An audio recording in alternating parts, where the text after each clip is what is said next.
Bonjour à tous. Donc, en effet, il y a quelques temps, on a reçu une petite vidéo un peu effrayante avec Étienne. On va vous la faire écouter tout de suite. Si seulement vous saviez, vos données sont si mal protégées. Donc, avec Étienne, on a reçu ça et en fait, ça fait un peu peur quand même. Et on s'est dit, on n'a pas le droit de nous menacer comme ça, il faut qu'on fasse quelque chose, il faut qu'on mette stop à l'espionnage. Et on a cherché comment disparaître d'Internet. Alors après, moi, très sincèrement, j'ai pas très peur. Je pense qu'il n'y a pas beaucoup de données sur moi sur Internet. Attends 2 secondes, j'ai l'impression que tu parles un peu vite. J'ai l'impression qu'il a trouvé des trucs, qu'il a rajouté une slide sur toi. Alors, surnom Michael Alves, non, Michael juste comme surnom, âge 24 ans, profession, tu es consultant web à Zenica et tu travailles actuellement pour Enedis en mission. Tu es localisé à Lyon et il a trouvé un peu pas mal de tes passe-temps. Tu travailles pour la Lyon JS, qui est une association. Tu fais du Raymotion, super framework, et tu es un Upright Heroes. Et il a même aussi trouvé que tu adores aller boire des coups avec tes amis. Ouais, bon, il a trouvé peut-être un peu plus de trucs que ce que je pensais. Ouais, par contre, il a été super sympa. Il a quand même mis tes réseaux et une très belle photo de toi. Ouais, donc en vrai, c'est super cool. Donc ouais, faudrait peut-être faire attention un peu avant de parler parce que j'ai l'impression qu'il a trouvé pas mal d'infos. Moi, je sais que c'est sûr à 100% qu'il ne trouve rien. Je suis totalement anonyme sur Internet. Je crois qu'en fait, on est un peu dans la même galère. Il a trouvé en fait plus ou moins les mêmes infos sur toi. Il a réussi à trouver ton surnom, Pops, qui est un truc que peu de gens connaissent. Ton âge, ta profession, pareil, donc consultant à Zenica avec moi. Il a même trouvé tes passions pour le jeu vidéo, les animaux, le JavaScript et tout ce qui est VR et AR. Et de la même façon, tes réseaux. Pas mal. Donc malheureusement, je suis désolé de te l'apprendre, mais on va devoir un peu combattre ce truc-là ensemble parce qu'on est dans la même galère. Mince. Et premier truc qu'on fait quand on a un ennemi, c'est connaître ses armes. Ouais, et connaître les armes de ses ennemis, bah, c'est simple, c'est savoir ce que c'est une donnée personnelle. Une donnée personnelle, je pense, vous en entendez souvent parler, mais ça peut être 10 000 choses différentes. C'est ce qui permet de vous associer, vous, en tant que personne, de près ou de loin. Ça peut être votre adresse, votre email, votre adresse IP, des informations sur votre physique, ou encore vos données bancaires ou votre numéro de sécurité sociale. Mais ça peut être aussi des données un peu plus sensibles, tout ce qui est religion, la politique, vos origines, vos données biométriques, beaucoup de choses qu'on donne peut-être des fois à des sites qu'on ne devrait pas donner. Et c'est surtout pour ça que... Et c'est surtout pour ça que les géants de la tech vous adorent. En fait, ce n'est pas vous qu'ils adorent, c'est plus vos données. Vous avez sûrement vu plein d'images comme ça, c'est détourné en autocollant, etc., où on dit que les géants de la tech vous aiment, que ce soit Google, Amazon, Facebook, etc. Et les noms que j'ai dit, en fait, ça représente un truc que tout le monde connaît, c'est les GAFAM. Ouais, bon, les GAFAM, on ne va pas vous les présenter, je pense que tout le monde est au courant de ce que c'est. Par contre, on va parler un peu chiffres. Si on parle au niveau des chiffres, c'est 56% du cloud à peu près, avec tout ce qu'il y a Amazon et Google, bien évidemment. On est aussi sur 95% des ordinateurs qui sont possédés par les GAFAM, Mac, Microsoft. 99 000 recherches par seconde au niveau du moteur de recherche de Google. Et à peu près 2 milliards de comptes Gmail créés. Je pense déjà, nous, on en a déjà pas mal. Ça fait déjà pas mal. Sinon, une vraie information intéressante, si on veut parler d'argent, c'est 1261 milliards de chiffre d'affaires.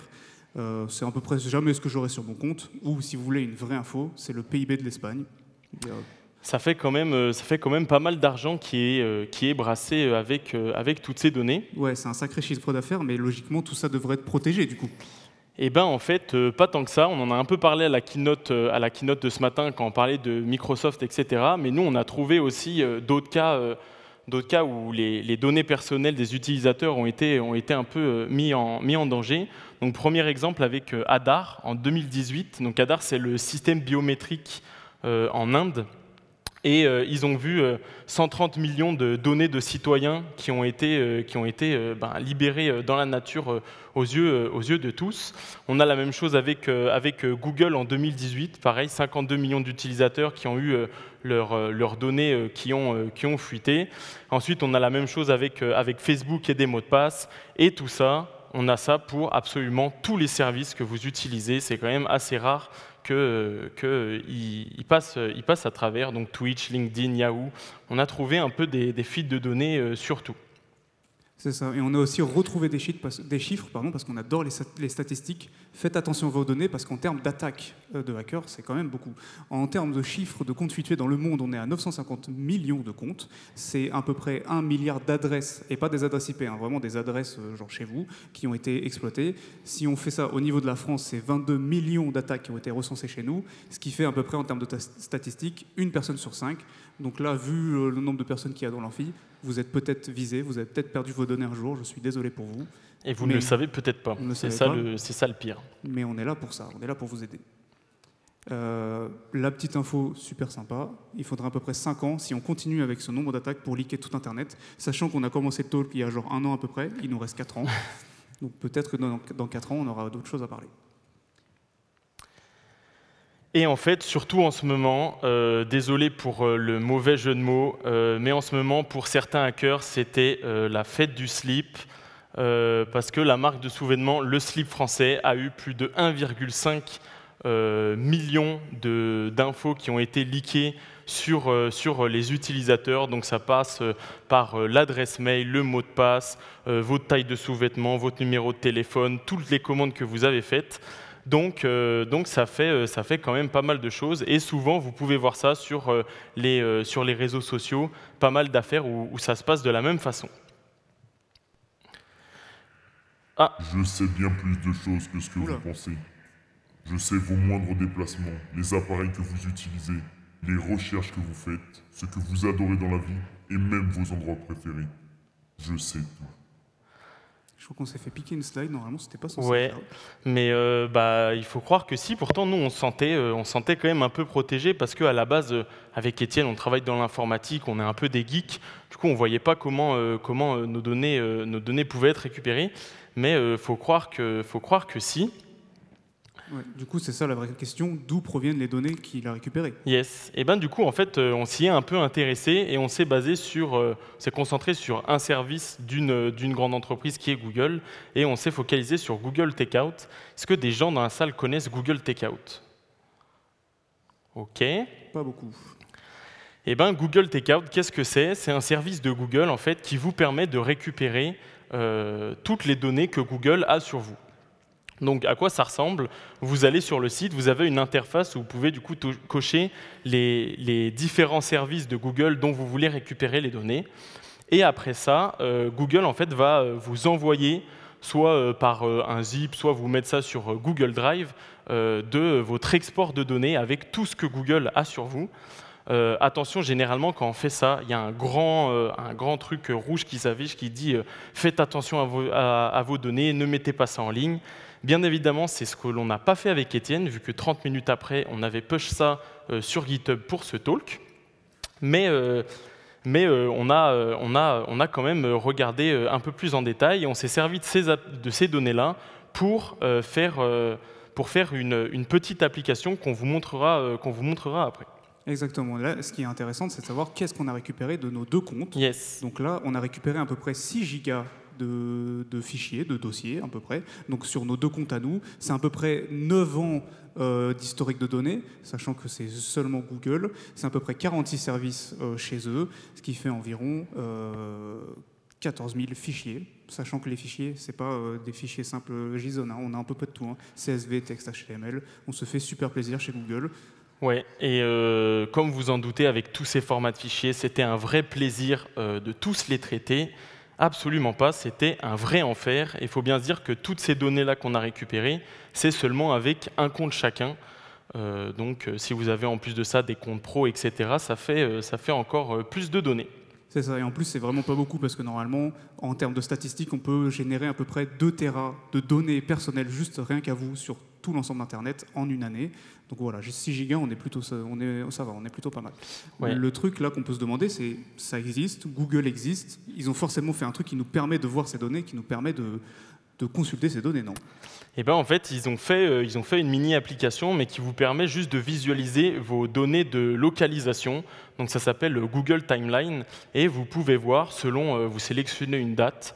Donc si vous avez 10 années d'historique, vous pouvez aller à la 10e année, et ça retrace les trajets que vous avez faits à une heure précise. Donc ça vous donne le moyen de transport utilisé, et ça vous trace du coup les différents trajets.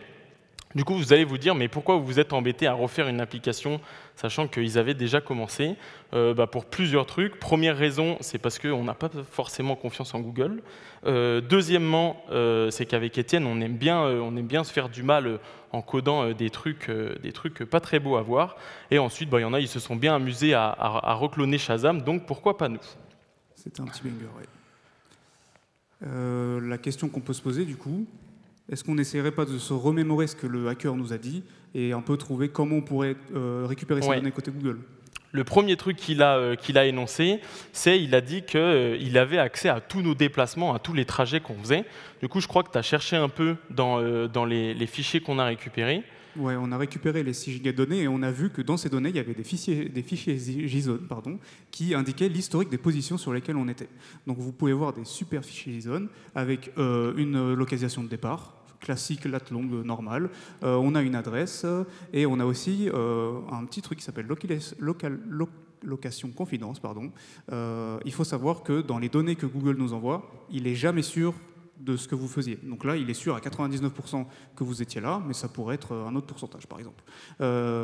Finalement aussi, on a une localisation de fin pour savoir où est-ce qu'on est allé, et avec tout ça, on a une duration pour savoir combien de temps on a mis pour aller du point A au point B, encore une confidence parce qu'il n'est jamais sûr de ce qu'il fait, et on a aussi une liste des activités qu'on a pu faire lors de ce trajet. Donc on a peut-être marché, on est peut-être allé ça en voiture, en train, et je crois qu'il y avait une petite donnée sympa. Petite subtilité, il y a quelques années, quand on était à la fac, on avait déjà travaillé sur ces données-là. Et à l'époque, je ne sais pas comment, mais Google arrivait même à détecter si, pendant un trajet, vous l'aviez fait en titubant. Je ne sais pas comment c'est fait, mais en tout cas, avant, dans les activity type, de temps en temps, on pouvait retrouver ça. Ouais, nous, on n'en a pas parce qu'on est gentil quand même.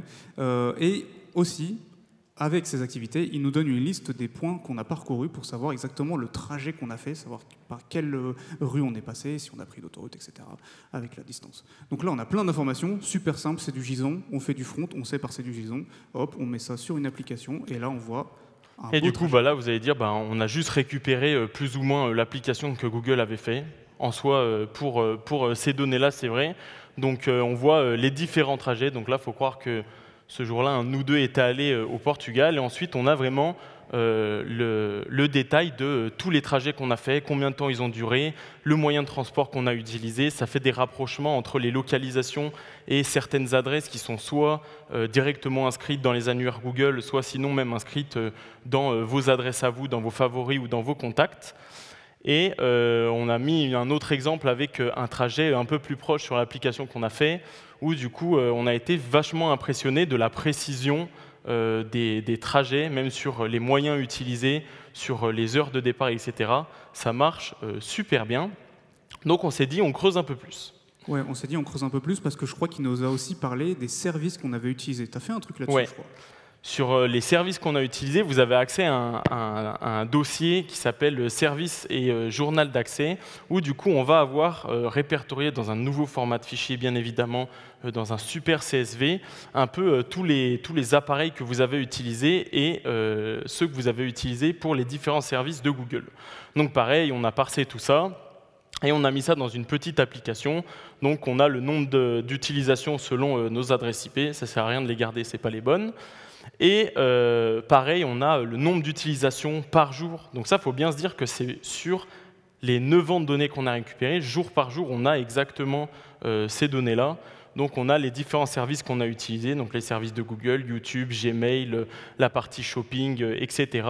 Et on a aussi une liste des user agents, donc de nos appareils, que l'on a utilisés chez nous.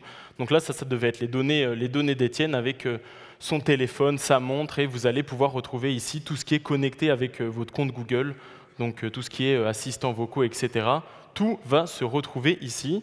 Donc une fois de plus, ça fait quand même pas mal de données alors qu'on ne s'attend pas à ce que ça soit gardé. Ensuite, il a parlé d'un autre truc, il a parlé d'historique de navigation.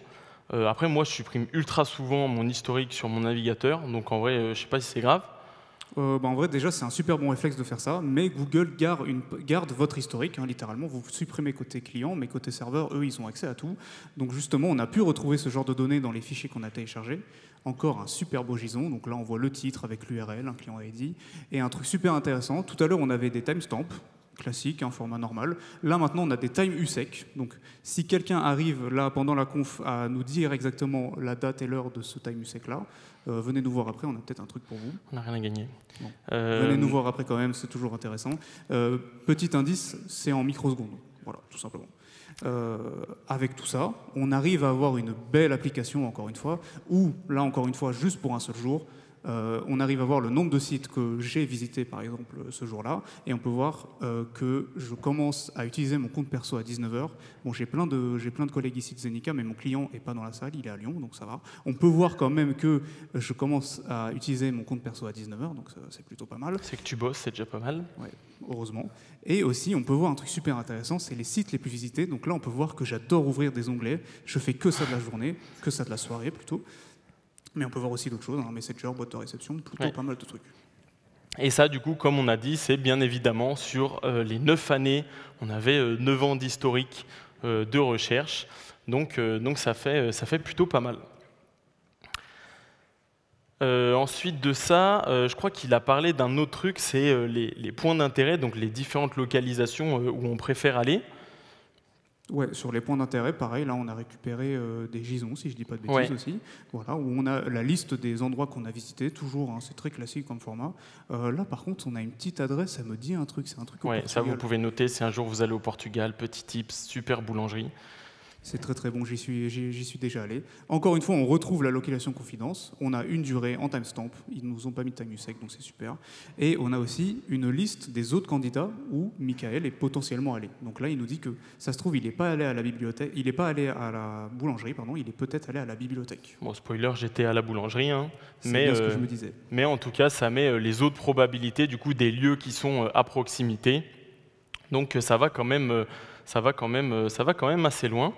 Ouais, c'est ça. On a plein d'informations qu'on peut retranscrire encore une fois sur une application, puisqu'on fait du front. Et du coup, rien de très choquant, mais du coup, on arrive à voir les points visités. Ici, je crois qu'on a fait un rassemblement par mois, donc par mois, les endroits que vous visitez le plus, vos endroits préférés. Donc ça, pareil, sur beaucoup d'années, ça permet un peu, en fait, très clairement de vous suivre un peu à la trace et de connaître vos habitudes, ce qui est un peu dangereux. Oui, en même temps, c'est des données qu'on donne. Mais une autre information aussi, je crois, un dernier truc dont il a parlé, c'est les centres d'intérêt. Oui, c'est les centres d'intérêt. Donc ça, bien évidemment, nouveau candidat de format de fichier. Google s'est dit que ça serait une super idée de mettre tous les centres d'intérêt dans un fichier HTML où chaque centre d'intérêt est séparé par un BR. Pareil, c'était un enfer à parser. C'est même pour ça qu'avec Étienne, on s'est dit que ça se trouve, la plus grande sécurité de vos données, c'était le format que Google leur donnait. Parce qu'un hacker, je pense, s'il voit ça, il dit je vais aller chercher des données plus simples à parser. Donc, on a récupéré un peu les différents éléments. Et pareil, on a mis ça dans une application et on pouvait se balader dans nos 9 années de données. Et là, on a mis un jour au pif. Donc le 23 décembre, on m'a proposé plein de sujets, que ce soit d'une manière sur les pubs, sur la partie shopping, sur les liens affiliés, etc. Vous avez certains éléments qui sont les éléments sur lesquels j'ai cliqué, donc que j'ai consulté, donc ils ont cette information-là. Donc ce jour-là, j'ai dû regarder du foot, Karim Benzema et des Nike Dunk. C'est tout toi. Et ensuite, ça met du coup tous les autres groupes que l'on m'a proposés sur lesquels je n'ai pas cliqué. Et ça, pareil, c'est tous les jours. Ouais, ça fait beaucoup là d'informations qu'on vous a montrées. C'est des trucs qui sont un peu chacun mis de côte à côte, mais on peut peut-être les croiser, ces données. Ça peut être intéressant. Oui, c'est ce qu'on s'est dit, c'est que là, actuellement, on récupérait les fichiers vraiment service par service. Et on s'est dit, et pourquoi on ne croiserait pas tout ça? Donc là, on n'a pas non plus eu beaucoup de temps, donc on a fait un truc assez simple. Mais on a croisé, je crois, les localisations de certains fichiers avec les localisations de notre historique de données, avec nos localisations des appareils que l'on utilisait. Et on a eu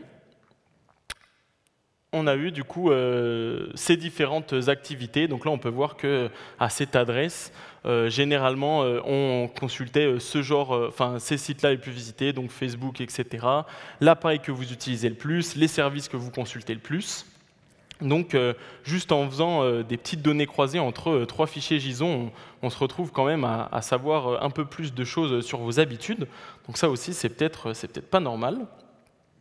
Ouais, ça commence à faire beaucoup de trucs, mais au début, on avait parlé de 46 services quand même différents. Là, on n'en a vu que 3-4. Ouais, c'est ça. Là, on vous en a montré 3-4, mais il faut bien savoir qu'il y a en fait tous les services de Google qui fonctionnent de la même façon. Donc, dans les datas qu'on a récupérées, en fait, on a récupéré des données sur nos comptes Gmail, donc tout ce qui est contact, les mails que vous avez en brouillon, les mails que vous avez envoyés, une partie de l'historique de mails, etc. Donc, c'est des choses quand même assez flippantes. Pareil pour toute la partie shopping, tous les items que vous consultez, que vous achetez, etc. C'est stocké dans les données de Google. Pareil pour tout ce qui est pub, ce qu'on vous a proposé, tout est référencé. Et il y en a plein d'autres. Là, on a fait vraiment un exemple, mais il faut bien se dire que si on croise toutes ces données, on arrive à vraiment déduire en fait quasiment, je pense, toute votre vie. Et en plus de ça, là, on vous a parlé que de Google, mais on vous a dit tout à l'heure, c'est pas que Google. C'est ça, on vous a parlé des GAFAM, juste pour vous redonner un peu ce que c'est les GAFAM exactement. On a par exemple Google avec YouTube, Waze, tout le cloud de Google et la partie Android. Apple aussi qui possède Shazam, tous les téléphones et les ordinateurs. On a aussi Facebook qui s'appelle maintenant Meta avec tout son système de messagerie instantanée. Amazon qui possède le cloud lui aussi, des objets connectés et un peu Twitch. Et aussi on a Microsoft qui lui possède Xbox, LinkedIn, GitHub, là il n'y a pas longtemps. Donc ça fait quand même pas mal d'informations là. Ouais, donc là vous voyez plein de services que vous utilisez au quotidien. Moi après là j'en vois un, c'est Facebook. Facebook, je pense qu'il n'y a plus personne qui utilise ça, donc c'est pas très grave. Mais en vrai, moi toutes mes données sur Facebook étaient nettoyées. Donc en vrai, je pense que on n'a plus rien sur moi, quoi. Ouais, c'est bizarre parce que je pense que j'ai fait un petit tour avant que tu ne fasses du nettoyage parce qu'il faut savoir que sur Internet, tout se garde, rien ne se perd. Donc j'ai gardé tes photos pour nous, t'inquiète pas, on verra ça après. Je vais pas les montrer là parce que c'est un peu bizarre, mais en vrai, on peut vous montrer des trucs qui ont été supprimés, par exemple sur Twitter, où on avait des tweets de Donald Trump qui disaient que le coronavirus était un scam des Chinois, ou encore Elon Musk qui disait que le coronavirus était bête. Plein d'autres trucs, hein, encore Elon Musk parce qu'il adore Twitter, mais aussi un peu de français, Cocorico, où ça parlait de mariage homosexuel. Pas foufou quand même, hein, tout ce qui peut se garder. Ouais, et pourtant, ça c'est des tweets qui ont sûrement été supprimés par la suite, mais malheureusement, vous connaissez les réseaux sociaux, tout le monde screen, tout le monde garde, et après ça ressort. Ouais, le truc c'est que là, on parle quand même pas mal de négativité, c'est beaucoup de points négatifs. Est-ce qu'on ferait pas une petite passe sur les points positifs? Ouais, C'est bien grâce à ces applications que je suis partout. Il se peut même que je vous écoute. Oula. Tu penses là, il nous écoute, là, il a accès à la régie et tout? Je sais pas, hein, peut-être. Je vais essayer un truc, peut-être qu'il est là. Je crois qu'on nous écoute vraiment. On va peut-être regarder d'où viennent ces données parce qu'il a l'air quand même de savoir pas mal de trucs sur nous. Les données, d'où ça vient? Premièrement, en fait, ça vient des cookies. Tout ce que vous voyez généralement sur les sites, on récupère des données sur vous à partir de ça. Surtout que c'est souvent des choses que les gens ne lisent pas.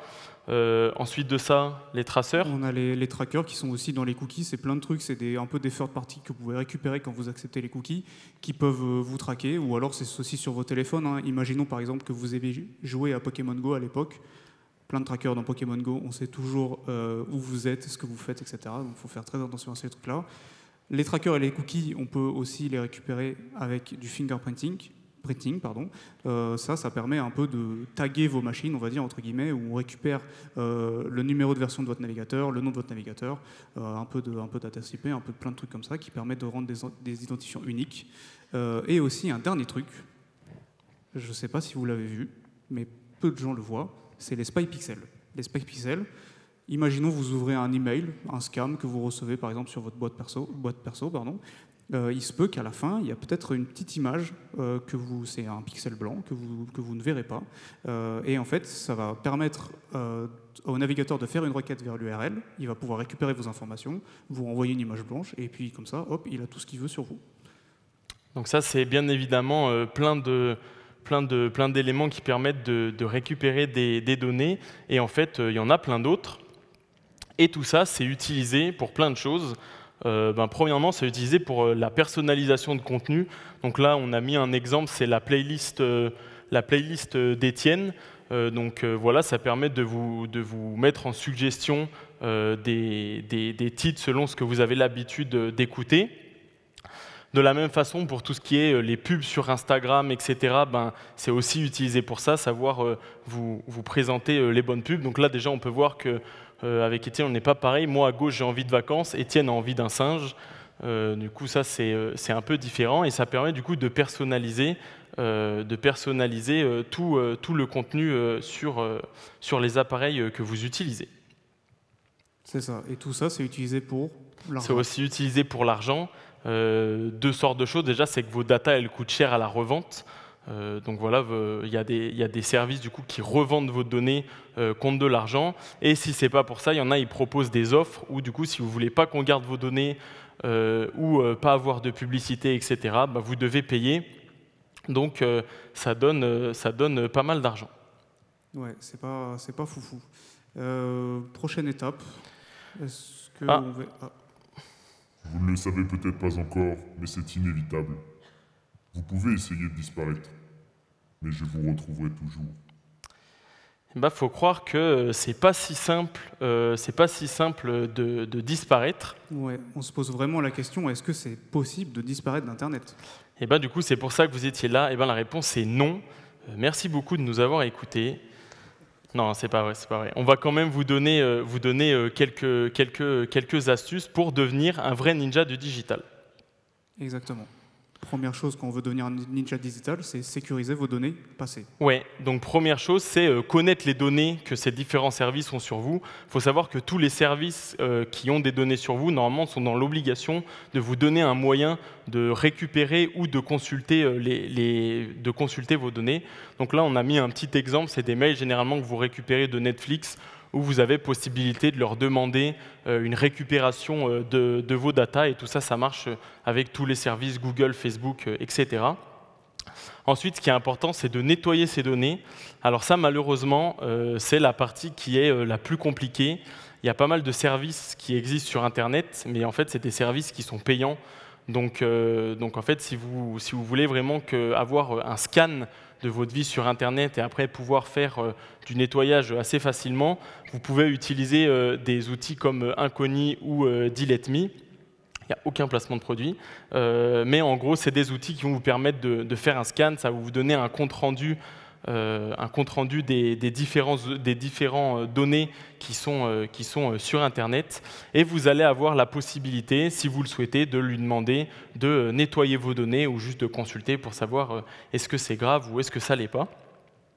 Ensuite, autre chose qui est important, c'est le nombre d'applications que vous avez, parce que plus vous avez d'applications, plus il y a de chances qu'on récupère des données sur vous, surtout que maintenant la plupart des applications elles sont connectées par facilité, soit à Google, soit à Apple, soit à Facebook, soit à n'importe. Donc ça fait très vite beaucoup de données, surtout ces applications que vous n'utilisez plus. Pensez à les supprimer. Et ensuite, pensez à renforcer votre OTANT. Ça, c'est vrai qu'on le dit tout le temps, c'est un truc vraiment bateau. Mais quand on voit ce qu'on arrive à récupérer, par exemple, juste avec Google Takeout, avec un seul compte Google, c'est vraiment genre le point d'entrée, on va dire, de vos données. Donc il faut vraiment faire attention et protéger tout ça à la base. On a vu qu'on pouvait sécuriser nos données passées. Ce qui est aussi intéressant, c'est de pouvoir sécuriser nos futures données. Donc ça, déjà, ça passe peut-être par supprimer la géolocalisation de vos appareils, si jamais vous utilisez des téléphones ou des trucs du style. Ça donne plein d'informations sur ce que vous faites et où vous êtes. Donc, ouais.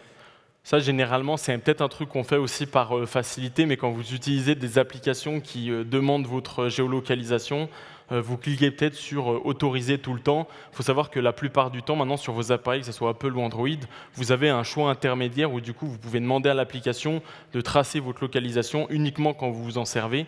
Donc, on va dire que c'est un peu une solution intermédiaire, parce que des fois, la localisation est nécessaire, vous ne pouvez pas vous en passer. C'est ça. Ça a été un peu quand même facilité aujourd'hui avec plusieurs règles sur ces trucs-là. Un autre point aussi, c'est si vous êtes sur les réseaux, faites attention à vos publications, à ce que vous mettez sur Internet. Si vous êtes un Instagrammeur, que vous adorez mettre des photos sur Internet, attention quand même, mettez pas votre localisation peut-être, ne dites pas avec qui vous êtes, ça pourrait être intéressant. Un autre point, utilisez des bloqueurs. Sur Internet, vous avez uBlock, vous avez Privacy Badger qui va bloquer les trackers un peu connus aujourd'hui. Et ça d'ailleurs, il faut faire gaffe. Il y a certains bloqueurs qui sont vendus comme bloqueurs, mais qui en fait se sont retrouvés dans des affaires où en fait au final, c'est eux-mêmes qui revendaient vos données directement à des acheteurs pour de la publicité, etc. Donc regardez bien aussi les bloqueurs que vous utilisez. Bien évidemment. Et en dernier, utilisez NordVPN. On a un petit code pour DefFest Lille. Non, c'est pas vrai. Non, c'est faux, je rigole. Mais par contre, vous pouvez passer par un VPN. Attention, hein, vous n'allez pas devenir totalement anonyme quand vous utilisez un VPN. Ça permet de vous aider à devenir anonyme. Et ça peut être toujours intéressant si jamais vous voulez faire attention à vos données sur Internet. Un dernier point peut-être, parce que là c'est des trucs un peu quand même triviaux, un peu banals qu'on vous donne, et si on devenait vraiment un ninja digital? Ouais. Du coup on s'est dit on va attaquer le problème à la base, et on est revenu au premier outil qu'on a regardé, la partie Google Takeout. On s'est dit mais en fait ils avaient toutes ces données, ils doivent forcément avoir un moyen pour dire aux applications non, je veux pas qu'on garde tout ça sur moi. Et en fait on a trouvé donc sur la plupart des applications, c'est bien caché au fond des sites, au fond des configurations, mais vous avez souvent des moyens pour désactiver la collecte de données. Là, on a mis un exemple du coup avec Google Takeout. On vous a un peu menti tout à l'heure quand on a récupéré nos données avec Étienne. Étienne avait 9 ans de données et moi, en fait, j'en avais un peu moins. Sur les dernières années, en fait, on ne trouvait plus aucune donnée sur moi renvoyée par Google. Et en fait, en allant voir notre configuration sur Google, sur notre compte Google, vous avez la possibilité de désactiver la récolte des données et le fait que Google garde vos données. Donc c'est pareil par service, donc vous pouvez lui demander ne garde aucun de mes historiques, ne garde pas mes localisations, etc. Donc ça c'est vraiment quelque chose d'important, pensez à le faire. Ça ne vous coûte pas grand-chose et ça permet de protéger vos données. Ensuite, un autre truc qui est important, c'est de connaître où vont vos données. Alors, généralement, ça, personne ne sait, mais il faut savoir que c'est marqué dans généralement des petits textes où tout le monde scrolle, on coche la case à la fin et tout est fait. Mais en fait, les politiques de confidentialité et traitement des données, c'est pour ça que ça existe. Je critique, mais je ne lis pas non plus. Et du coup, c'est pour ça qu'il y a des super outils qui sont mis en œuvre, comme TSDR, qui est du coup un service qui vous permet d'avoir, on va dire, une version simplifiée des politiques de confidentialité et de traitement des données. Donc ça, c'est par service, vous pouvez rechercher une application ou une autre, et ça va vous dire exactement les lignes qui sont un peu dangereuses pour vos données, celles qui le sont un peu moins. Et si vous allez sur un service en particulier, vous pouvez voir vachement plus d'infos, et c'est un outil qui est quand même souvent mis à jour. Donc ça permet d'avoir un peu plus la main sur ce qu'on utilise.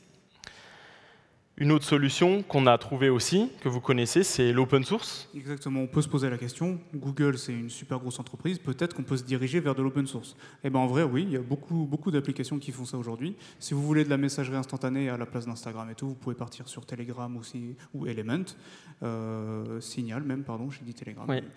Pour les navigateurs web pareil, pas besoin d'utiliser Chrome, vous avez Firefox, Brave, ou encore si vous voulez vraiment être anonyme et être dans l'open source, vous pouvez aller chez Tor. En termes de moteur de recherche, Quant, DuckDuckGo, pas mal de trucs là-dessus aussi. Et sinon, en dernier, on a les systèmes d'exploitation. Si jamais vous ne pouvez pas utiliser Windows ou Mac, vous pouvez aller sur Linux. Il y a des millions de distributions différentes avec plein de politiques différentes, donc vous avez vraiment le choix là-dessus. Ouais, donc l'open source, on voit que ça a vraiment une place importante dans tout ce qui est le combat pour la protection de vos données. Et il y a des organismes et des associations qui se sont lancés en fait pour combattre ce truc-là. Et ils ont lancé des vrais mouvements que vous pouvez retrouver assez souvent, qui sont souvent nommés dégooglisons ou dégafamisons Internet. Et du coup, il y a quelque chose d'assez connu en France que peut-être que certains d'entre vous connaissent, une association du nom de Framasoft, qui du coup vous propose des alternatives open source et qui respectent vos données perso. Et généralement, ils essayent de faire des versions qui remplacent chacun des services que vous avez l'habitude d'utiliser. Donc pour toutes vos applications du quotidien, donc des remplacements à Google Maps, à Google Forms, vous avez la même chose pour tout ce que vous utilisez d'habitude pour échanger à plusieurs, Zoom, etc. Pareil pour tout ce qui est divertissement, vous avez des remplaçants pour YouTube, vous avez tout ce qui est organisation pour remplacer Doodle, etc. Vous avez vraiment tout. Et si jamais vous ne voulez pas chercher par vous-même, il existe des annuaires pour ce type de trucs. Vous avez Framali.org, qui est un annuaire d'open source, que ce soit pour Framasoft ou pour d'autres applications open source. Vous pouvez aller là-dessus, chercher ce dont vous avez besoin, vous allez peut-être trouver. Un truc à faire attention, par contre, c'est que open source ne veut pas forcément dire protection des données. Il est super important de lire, encore une fois, les politiques de confidentialité de vos applications avant de les utiliser, parce que ça se trouve, ils font pareil que Google. Ouais, c'est important de lire les licences, de regarder un peu comment c'est géré. Donc, comme on a dit, il y a des organismes où vous pouvez quand même avoir assez confiance, mais ne vous mettez pas dans la tête que open source veut forcément dire sécurité. Exactement. Bon, là, on a parlé de plein de trucs, ça fait peut-être un peu peur, beaucoup d'informations. Est-ce qu'il n'y aurait pas peut-être des points positifs, des petites histoires? Si, en vrai, il y a quand même quelques points positifs. On en a parlé tout à l'heure un petit peu. C'est vrai que pour tout ce qui est personnalisation de contenu, etc., c'est quand même des éléments où ils ont besoin d'avoir nos données. Pareil, un petit truc qu'on n'a pas dit, mais si la plupart des outils que vous utilisez sont gratuits, c'est aussi parce que du coup, on accède à vos données et on récupère de l'argent comme ça. Donc, il faut savoir faire la balance. Et on a récupéré 2-3 petites histoires où certains devices qui récupèrent vos données ont été quelquefois utilisés. Donc là, premier exemple, avec un assistant vocal qui, ce genre de choses, généralement écoute un peu en continu et reconnaît un peu certains patterns de mots où une femme s'est fait agresser à son domicile et ils ont dû parler dans la conversation, d'appeler les secours, etc. Par chance, Alexa ou n'importe quel autre assistant vocal écoutait et du coup a prévenu les secours. Vous avez la même chose avec sur une scène de crime ou je sais pas, ou un vol ou n'importe, où en gros la personne qui a commis ce crime a oublié d'enlever sa géoloc et du coup ils disaient ah non j'y étais pas et en fait quand ils ont regardé ces données de localisation Google Takeout, en fait il y était. Donc quand vous faites un crime, juste prenez pas votre téléphone. Et ensuite, pareil pour tout ce qui est avec les montres connectées, etc. Ça récupère vos données constamment sur vos données de santé, etc. Mais c'est aussi ce qui permet de déclencher des appels d'urgence, etc. Donc c'est très important dans certains cas d'avoir ce genre de choses. Donc il faut vraiment faire la balance entre les données qui sont utiles et celles qui ne le sont pas. On a dit pas mal de trucs. Ça serait peut-être bien qu'on fasse une rapide petite conclusion, surtout qu'on nous montre des petites feuilles avec du temps depuis tout à l'heure. Donc, qu'est-ce que l'on doit retenir? Premier truc que l'on doit retenir, c'est qu'en fait, c'est quand même difficilement évitable de disparaître d'Internet pour plusieurs raisons. Les premières raisons, c'est que notre société, elle est quand même vachement rattachée aux outils qui sont créés par les GAFAM, etc. Donc c'est dur de s'en défaire, même s'il y a des alternatives open source qui sont proposées, c'est dur de faire le remplacement. Et en plus de ça, il faut savoir que, comme on disait, même si vous vous mettez à combattre ça maintenant, en fait, vous avez toutes les années que vous avez déjà fait, vous avez peut-être des données sur vous qui sont déjà sur Internet. Donc il ne faut pas perdre espoir, on peut améliorer les choses à partir de maintenant, vous pouvez désactiver la collecte, etc. Mais ça va être un travail assez long, ce n'est pas un truc qui se fait en un claquement de doigts. C'est ça, tu l'as très bien dit, il ne faut pas perdre espoir. Du coup, aussi, ce qu'on peut faire, c'est protéger nos futures données, faire attention à ce qu'on va faire, utiliser des authentifications pour éviter de se faire hacker, perdre des données. Renseignez-vous, restez au courant de ce qui se passe, par exemple là récemment avec le slip français. C'est important de savoir ce qui s'est passé, peut-être que vous avez été au courant, peut-être que vous avez été touché, pardon. Je sais que certains gestionnaires de mots de passe comme OnePassword par exemple vous dit quand est-ce qu'il y a eu des leaks des données et vous propose de changer votre mot de passe, donc ça c'est super intéressant. Et un dernier point, prenez conscience de vos données. Généralement, ce n'est pas un truc qu'on sait, qu'on connaît. Le nombre de données qu'on a, nous, on a été choqués par les 6 gigas de données qu'on a trouvées. Faites attention à ce que vous faites sur Internet, bien évidemment. Si vous adorez aller sur Instagram, évitez de faire des stories avec peut-être votre localisation ou un truc du style. Hello à tous, on est en direct du DevFest Lille avec... Ça va, je te dérange pas?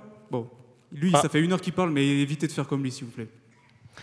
Google vous remercie pour vos données et nous, on vous remercie de nous avoir écoutés.